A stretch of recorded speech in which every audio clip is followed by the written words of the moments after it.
বছর এই দেশে আন্দোলন হয়েছে, সংগ্রাম হয়েছে, এই দেশে অনেক তরুণ তাজা প্রাণ, শত শত না হাজার হাজার তারা শহীদ হয়েছে। এই দেশে কারা নির্বাচিত হয়েছে প্রায় কয়েক লক্ষ বললে ভুল হবে, লক্ষ লক্ষ। মামলা হয়েছে প্রায় 60 লক্ষ, 60 লক্ষ আসামি, মামলা 2.5 লক্ষ।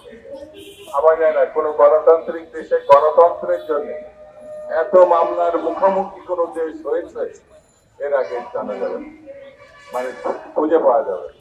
বন্ধুরা, সবকিছু হয়েছে একটি ভালো নির্বাচনের প্রত্যাশা। বারবার এই দেশের বিএনপির নেত্রী, দেশ নেত্রী বেগম খালেদা জিয়া, জনাব তারেক রহমান, বিএনপির নেতৃবৃন্দ বারবার এই স্বচ্ছ, গ্রহণযোগ্য, স্বাভাবিক একটি নির্বাচন প্রত্যাশা করছে, কিন্তু সেই নির্বাচন শেখ হাসিনা চাই নাই। প্রায় 15টি বছর 16টি বছর জোর করে ক্ষমতা আঁকড়ে থেকে, যদি সেদিন বিরোধী দলের কথা তিনি শুনতেন তাহলে এরকম লজ্জাজনক ভাবে তাকে বানাতে হতো না। লজ্জাজনক কেন, ভয়ঙ্কর ভাবে গণহত্যা সৃষ্টি করা লাগতো না। বাজারে এখন অনেক কিছু দাম বেশি, আমরা বলি হয়তো দাম বেশি সত্যি, কিন্তু ব্যাংকে কোনো টাকা নেই। সব ব্যাংক থেকে সব টাকা শেখ হাসিনা এবং তার দলবলের লোকজন নিয়ে সম্পদ দিয়েছে বিদেশে পাচার করে।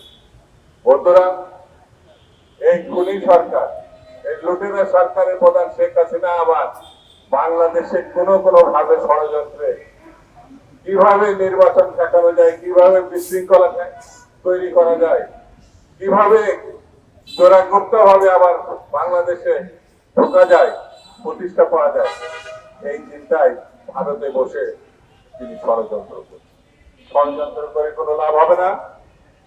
যদি আরেকবার তারা এইভাবে বাংলাদেশকে ভারতের হাতে তুলে দেওয়ার চেষ্টা করে তাহলে দেশের জনগণ সম্মিলিত ভাবে সেই ঘৃণ্য ষড়যন্ত্রকে পদানত করে এবং সেটা ঘৃণ্য ষড়যন্ত্রকে রুখে দেবে।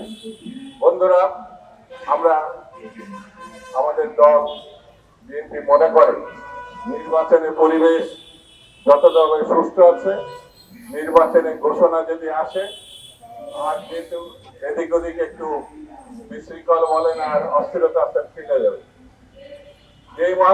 যেই মাত্র দেশকে নির্বাচনের রাস্তায় নামানো যাবে সেই মাত্র বাংলাদেশের স্বাভাবিক অবস্থা শুরু হবে এবং নির্বাচনের মধ্য দিয়ে বাংলাদেশের নাগরিককে তার রাজত্ব ফিরিয়ে দেওয়া, মানে ভোটাধিকার ফিরিয়ে দেওয়া, তার অধিকার ফিরিয়ে দেওয়া, এটা সম্ভব হবে এবং সে তার ভোটাধিকার তার পছন্দের প্রার্থী, পছন্দের মার্কা, পছন্দের দলকে দিবে, এটাই স্বাভাবিক।